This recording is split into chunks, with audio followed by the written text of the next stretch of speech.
জীবনে প্রথমবার ভোটে দাঁড়িয়ে সন্দেশখালীতে যাচ্ছেন, কেমন লাগছে? প্রথম অনুভূতিটা আপনি বলুন।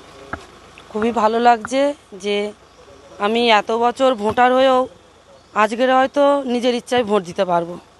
সন্দেশখালীর আর মানুষেরা আজকে নিজেদের ইচ্ছে ভোট অবশ্যই অবশ্যই কত বছর পর ভোট দেবেন আপনার অঞ্চলের ভোটাররা? দেখুন, এর আগেও আমরা বুথে গেছি দুই একবার ভোট দিতে, কিন্তু ভোট দিতে পারিনি। ওনারা নিয়ে নিয়েছে। আর আমাদের তো কয়েকবারই ভোট দিতে যেতে হয়নি, বাড়ির থেকেই আমাদের ভোট হয়ে গেছে। তা আমি প্রথম 2024-এ ভোট দেব, আর সেই আশা নিয়েই যাচ্ছি। আমরা ভোট দেবো, আর সেটা আমাদের নিজেদের স্বাধীনতা মতো। কতটা কনফিডেন্ট আজকে, কতটা আত্মবিশ্বাস আপনার কাছে?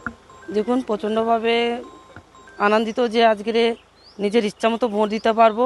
আর আত্মবিশ্বাস বলছেন, আজকের এই বসিরহাটের মানুষের আশীর্বাদে আমি 100% আশাবাদী, আত্মবিশ্বাসী। রেখা, গতকাল রাত থেকে বেরমুজুরে আবারও শুরু হয়ে গিয়েছে ঝামেলা, সেখানে বিজেপি কর্মীদের ভয় দেখানোর একটা অভিযোগ উঠে আসছে।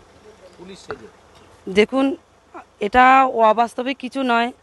আপনি গেছিলেন আমার ওখানে, যে আমার বাড়িতে কিভাবে রাতের অন্ধকারে পুলিশ গিয়ে কিভাবে আমাকে মারার চেষ্টা করেছিলেন। আর এটা তো নতুন কিছু না, এটা তৃণমূলের চক্রান্ত। আশা করছি 4 তারিখের পরে ওনাদের নিশ্চয়ই পতন হবে। মহিলাদের মারধর করা হয়েছে, বিভৎস বিভিন্ন জায়গায় ক্ষতচিহ্ন, মারধর করা হলো মহিলাদের রাতের অন্ধকারে। প্রত্যেকটা মারের জবাব সাধারণ মানুষ নেবে।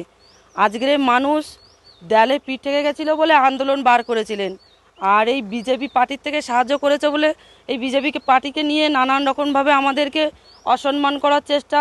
আর এই আন্দোলনকে অসম্মান করার জন্য এই তৃণমূল বাহিনীরা আজকে যেভাবে উঠে পড়ে লেগেছে, তার জন্য একটাই কথা বলবো, যে অত্যাচার করছে আর আমার মা বোনেরা যে অত্যাচার সইছে, তার জবাব অবশ্যই দেবে। তার জন্য প্রস্তুতি, আপনারা সাথে থাকুন, অবশ্যই আপনারা দেখতে পাবেন। বসিরহাটের মানুষ যারা আজকে ভোট দেবেন, তাদের উদ্দেশ্যে আপনি কি বলবেন? তাদের উদ্দেশ্যে একটাই কথা বলবো, তেনারা ভোট দেবেন, কিন্তু কোনো শেখ শাহজাহানকে নয়, কোনো শিবু হাজরা, উত্তম সর্দারকে নয়।